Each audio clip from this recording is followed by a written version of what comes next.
So one of the key things to solving and translating these problems is finding your inequality first.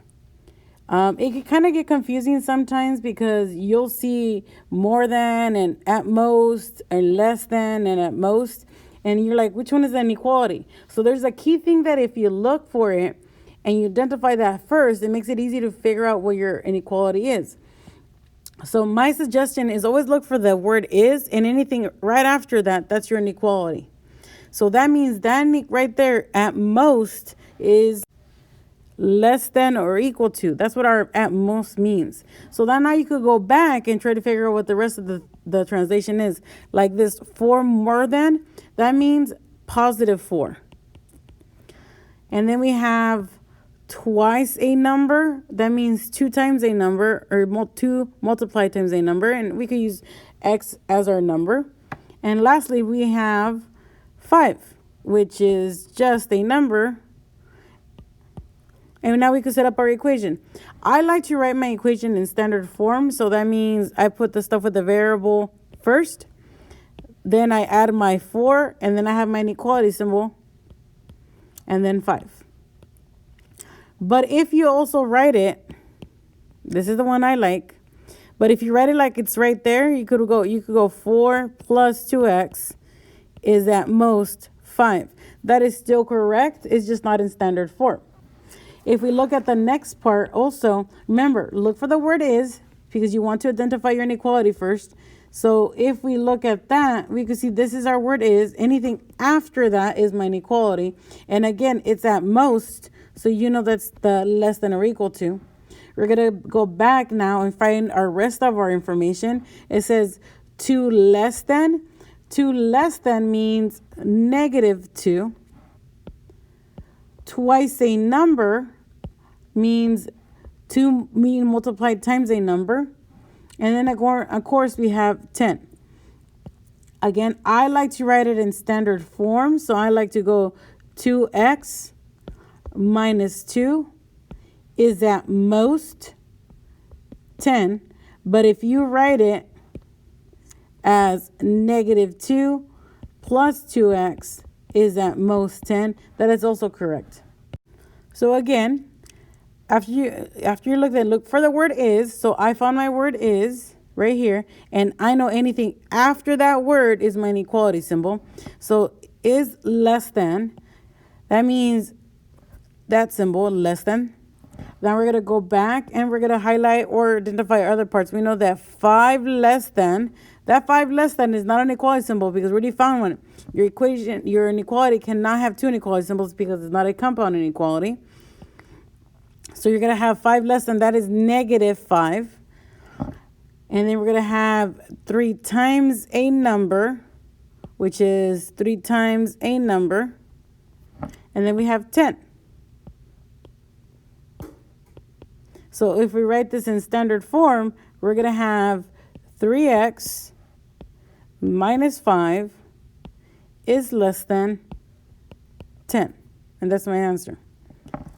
For our next one, again, is less than. That is my inequality. And again, my inequality is less than. I'm going to have 2 less than 6 times a number is 15. So we have 6 times a number minus 2 is less than 15.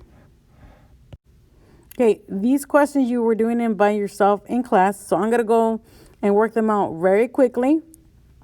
And if you need to do is stop or slow down, you could do that independently. So on the first one, I'm going to subtract 4 from both sides. You're going to have 7y is greater than or equal to negative 14 because 2 negatives equal, you're going to add them and keep the sign. You're going to divide both sides by a 7, and you're going to have that it's y is greater than or equal to negative 2.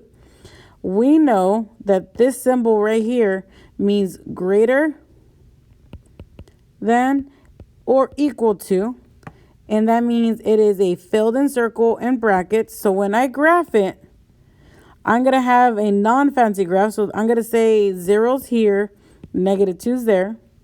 At -2, I'm going to have a closed circle because it's equal to, and it's part of my answer. All the answers that are greater, this is greater, all the numbers that are greater than 2 are to the right to positive infinity. For number 2, I'm going to subtract 3 from both sides. I'm going to have -6y is greater than 20. I'm going to divide both sides by a -6. And we know that if we divide both sides by a negative, you need to switch the inequality symbol. That was from yesterday's lesson on the little purple box that I told you that students make mistakes. If you forget, you're going to get it wrong. So we're going to have y is less than now -10/3 because this reduces. Some of you were giving me an approximation to -3.3, and some of you were giving me -3 1/3. Those are all equivalent.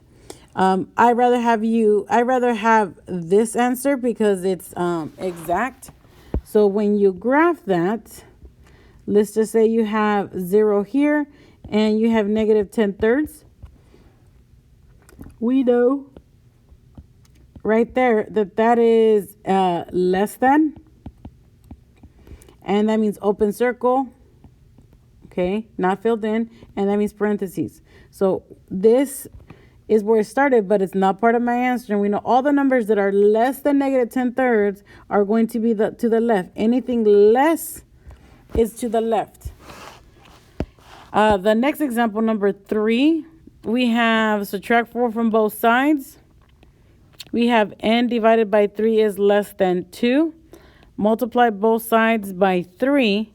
And if you notice, I'm not multiplying by negative, so that stays the same. So we're going to have n is less than 6. When you graph it, so we're going to have 0 here, 6 there, and it's going to be an open circle because it's less than.